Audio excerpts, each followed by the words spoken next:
तर नमस्कार मित्रांनो, आज आपल्या व्हिडिओमध्ये तुमचं स्वागत आहे। तर मित्रांनो, आज आपण या व्हिडिओमध्ये महात्मा गांधी रोजगार हमी योजनेमध्ये तुमचं नाव लावलेलं आहे का नाही ते सर्व कसं चेक करायचं संपूर्ण माहिती आज ह्या व्हिडिओमध्ये आपण घेणार आहोत। तर मित्रांनो, जर नवीन आला असाल तर आपल्या चॅनलला सबस्क्राइब करा, लाईक करा आणि हा व्हिडिओ जास्तीत जास्त फ्रेंडपर्यंत शेअर करायला विसरू नका। तर मित्रांनो, तुम्हाला तुमच्या क्रोममध्ये यायचं आहे, इथे टाकायचं आहे महात्मा गांधी नरेगा असं तुम्हाला तुमच्या गुगल क्रोममध्ये यायचं आहे आणि टाईप करायचं आहे। तर मित्रांनो, इथे तुमच्या समोर एक गव्हर्नमेंटची वेबसाईट येईल महात्मा गांधी नरेगा, त्याच्यावरती तुम्हाला इथे क्लिक करायचं आहे। हे बघू शकता, अशा प्रकारे ही वेबसाईट तुमच्या मोबाईलमध्ये ओपन होऊन जाईल। तर तिथं आल्याच्या नंतर मित्रांनो, तुमचा जो पण डिस्ट्रिक्ट म्हणजे जिल्हा जो पण आहे तुम्हाला तो सिलेक्ट करायचा आहे।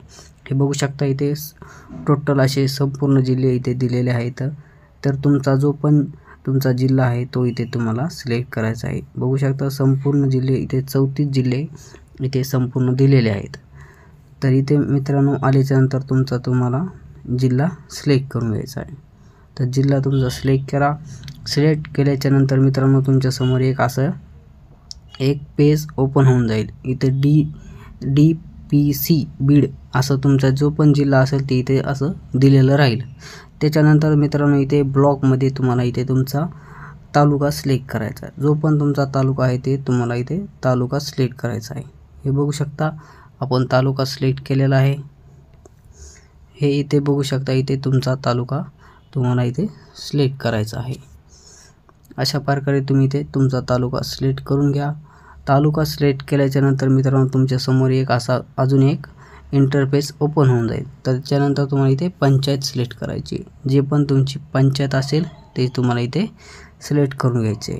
हे बघू शकता, इथे संपूर्ण अशा पंचायती इथे दिलेल्या आहेत। जी पण तुमची पंचायत असेल ती पंचायत तुम्हाला इथे सिलेक्ट करून घ्यायची आहे।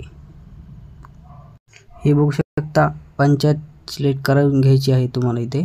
तुमची पंचायत तुम्ही सिलेक्ट केल्यानंतर तुमच्या समोर एक असा इंटरफेस येऊन जाईल।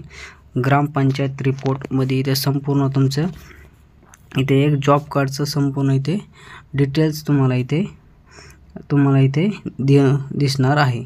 तर मित्रांनो, इथे आल्याच्या नंतर तुम्हाला इथे R1 जॉब कार्ड रजिस्ट्रेशनमध्ये इथे तुम्हाला दिलेलं असेल। तर इथे registration card wise job card not in use, job कार्डवरती तुम्हाला 3 नंबरच्या ऑप्शनवरती इथे तुम्हाला क्लिक करायचं आहे। हे बघू शकता, इथे क्लिक करून घ्यायचे। 3 नंबरच्या ऑप्शनवरती तुम्हाला क्लिक करायचं आहे। ह्याच्यावरती क्लिक करून घ्या।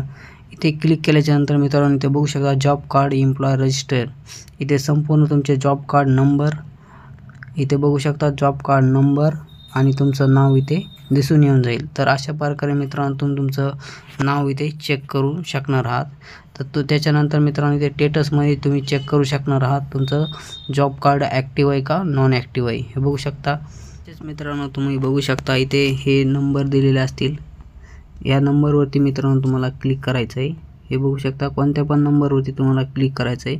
तिथे क्लिक केल्याच्या नंतर मित्रांनो, तुमच्या समोर इथे बघू शकता Mahatma Gandhi national rural employ इथे असं दिलेलं असेल। तर तुमचं इथे जॉब कार्ड नंबर दिलेला असेल, नेम तुमचं नाव पण दिलेलं असेल, आणि त्याच्यानंतर तुमचं विलेज पंचायत, आणि त्याच्यानंतर तुमचा डिस्ट्रिक्ट आणि तुमचं एज, नेम ऑफ ॲप्लिकेशन आणि इथं एज आणि पोस्ट ऑफिस सगळं इथं दिलेलं असेल। आणि इथे तुमचं आतापर्यंत कुठे कुठे तुम्ही वर्किंग केलेलं आहे तुमच्या गावामध्ये संपूर्ण इथे माहिती अशा प्रकारे इथे दिलेली असेल। तर धन्यवाद मित्रांनो, असेच नवीन व्हिडिओसाठी आपल्या चॅनलला सबस्क्राईब करा, लाईक करा। भेटूया पुढच्या व्हिडिओमध्ये।